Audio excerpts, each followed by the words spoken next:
Maka di sini kata Allah Subhanahu wa taala, "Tsumma ja'alnaka 'ala syari'atin minal amri fattabi'ha." Kemudian kami jadikan kepadamu hai Muhammad. Maknanya dalam kaidah ilmu tafsir, khitabul rasul huwa khitabul li ummati. Kadang-kala khitab kepada Rasul itu merupakan khitab juga kepada umatnya. Perintah kepada Rasul kadang-kala ini juga perintah kepada umatnya. Kata Allah Subhanahu wa taala, kemudian kami telah jadikan kepadamu syariat dalam berbagai macam perkara. Fattabi'ha, kata Allah. Maka ikutilah syariat itu.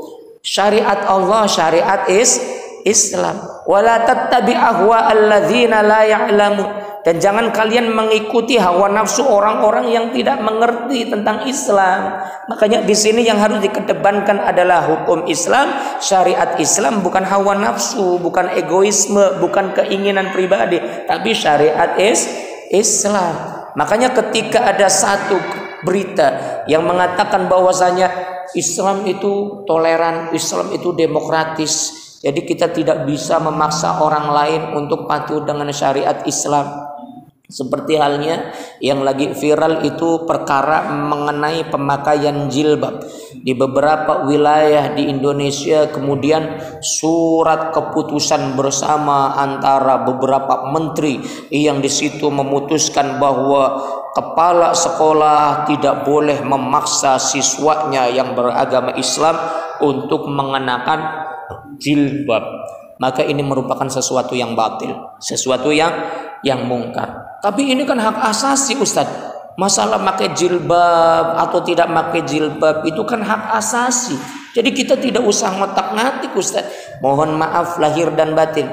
Ketika seseorang sudah menyatakan diri sebagai seorang muslim, maka dia berarti secara implisit, secara tidak langsung sudah berikrar untuk siap taat dengan apa yang sudah diatur oleh Allah Subhanahu wa taala. Sama seperti halnya seorang pegawai, seorang karyawan.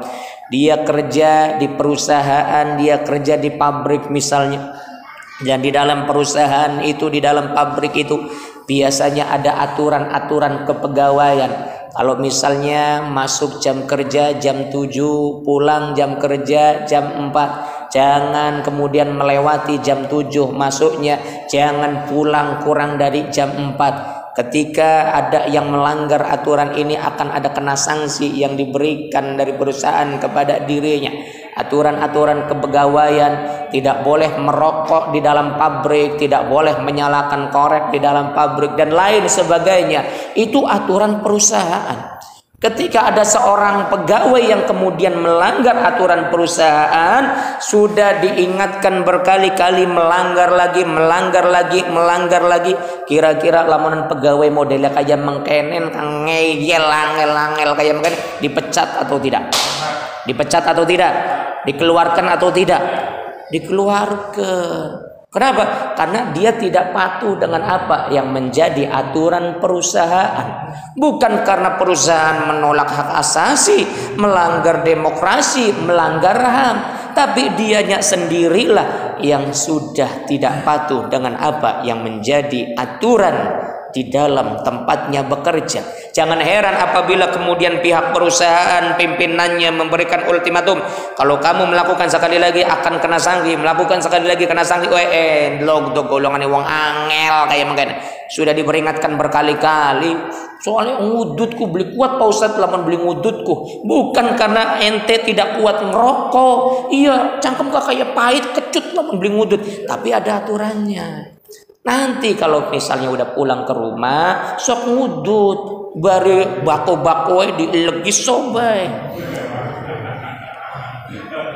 Tapi ketika Anda kemudian melakukan pelanggaran, padahal itu merupakan sesuatu hal yang sudah diatur di perusahaan Anda, maka jangan salahkan perusahaan apabila Anda kemudian dipecat dari tempat Anda bekerja. Ini kaitannya dengan kepegawaian, ini kaitannya dengan perusahaan, kaitannya dengan masalah duniawi. Begitupun dengan kaitannya masalah agama. Ketika seseorang sudah mengikrarkan diri menjadi seorang muslim, maka dia harus patuh dengan apa yang sudah diatur oleh Allah dan Rasulnya Nabiullah Muhammad sallallahu alaihi wasallam. Kalau bukan orang Islam silakan, mau sholat enggak sholat silakan. Kalau bukan orang Islam mau pakai kerudung enggak pakai kerudung silahkan. Kalau bukan orang Islam, wal kedwal dudu sendal dudu kadal kabed diuntal dianggap halal, silahkan. Kalau bukan orang Islam. Tapi kalau sudah menekadkan diri menjadi seorang muslim, maka mau tidak mau dia harus patuh dengan apa yang sudah diperintahkan dalam ajaran Islam. Makanya di sini kata Allah Subhanahu wa taala, "Tsumma ja'alnaka 'ala syari'atin minal amri fattabi'ha." Ikuti syariat itu, ikuti aturan-aturan Allah itu. Kenapa? Karena engkau sudah mengikrarkan diri menjadi seorang muslim dengan berucap asyhadu an la ilaha illallah wa asyhadu anna Muhammadan Rasulullah. Ikuti apa yang sudah diatur oleh Allah dan patuhi apa yang sudah diajarkan oleh Rasulullah sallallahu alaihi wasallam. Ketika melanggar, maka jangan heran apabila kemudian Allah menyampaikan satu ultimatum, wa man lam yahkum bima anzalallahu faulaika humul fasiqun.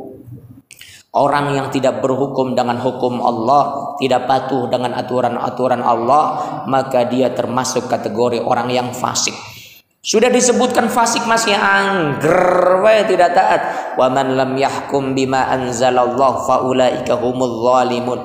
Tidak patuh dengan aturan-aturan Allah berarti mereka termasuk orang-orang yang zalim. Sudah diberikan justifikasi fasik, sudah diberikan justifikasi zalim, maka yang terakhir wa man lam yahkum bima anzalallah faulaika humul kafirun. Siapa yang tidak berhukum dengan hukum Allah, tidak patuh dengan syariat-syariat Allah, sekalipun dia mengaku sebagai umat Nabi Allah Muhammad sallallahu alaihi wasallam, maka dia termasuk kategori kafir. Enak temen Pak Ustadz ngomongi kafir lu, jari Gusti Allah. Kalau tidak mau disebut zalim, tidak mau disebut fasik, tidak mau disebut kafir, taat dengan aturan-aturan Allah.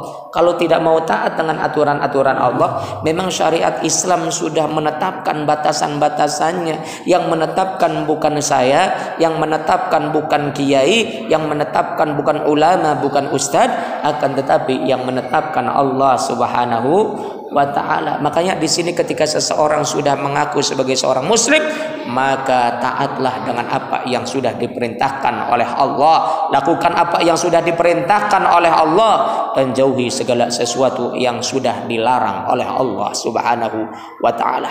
Apalagi kata Allah, wa ma kana lil mu'minin wala mu'minatin idza qadallahu wa rasuluhu amran. Dan tidak pantas bagi seorang mukmin, baik laki-laki maupun perempuan, ketika Allah sudah menetapkan sesuatu perkara kepadanya, summa ayyakuna lahumul khiyarah, kemudian dia mencari-cari alasan untuk tidak mentaati aturan-aturan Allah. Allah sudah mengatur kalau misalnya masuk waktu maghrib, sholat maghrib.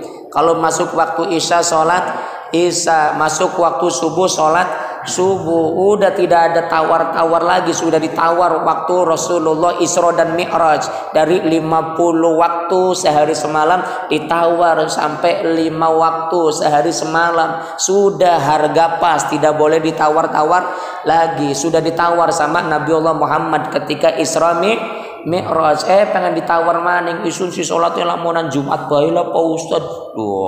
Sholat pas Jumat anak segak kotak bagi-bagi tiap hari.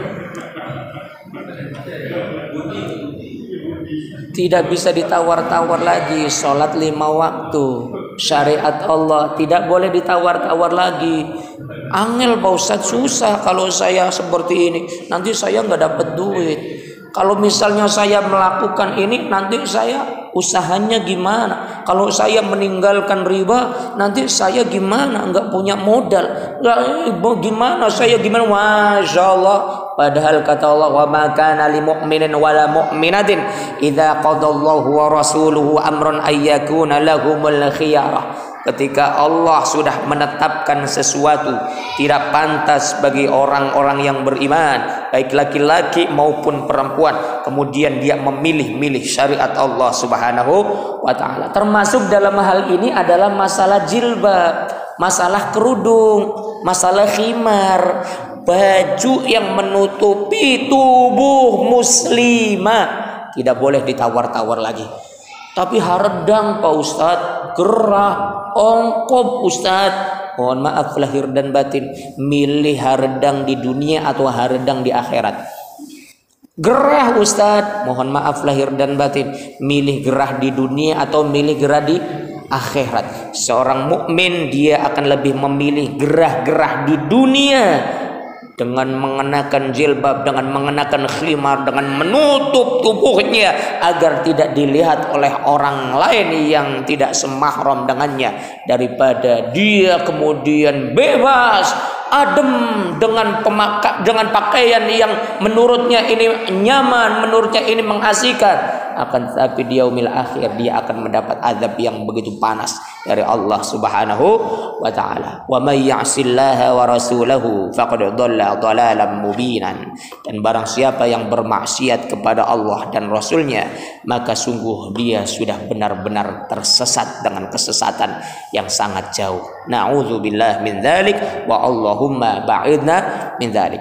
Makanya saya di sini nasihatkan, saya wasiatkan kepada ibu-ibu, kepada adik-adik, kepada anak-anak remaja, kepada semua yang hadir di sini, khususnya yang perempuan, berapapun usia kalian, maka ketika kalian saat ini sudah mengenakan jilbab, ketika kalian saat ini sudah mengenakan khimar, maka ketika kalian keluar dari masjid pun usahakan kalian tetap menutup aurat kalian. Sekalipun kalian ke warung, sekalipun kalian berangkat ke sekolah, sekalipun kalian berangkat kerja, tutup aurat kalian dengan sebaik-baiknya, kecuali apabila kalian hanya berhadapan dengan orang-orang yang termasuk mahram di antara kalian. Kira-kira sampai di sini jelas atau tidak? Paham atau tidak? Apanya? Aduh, itu nyaman baik.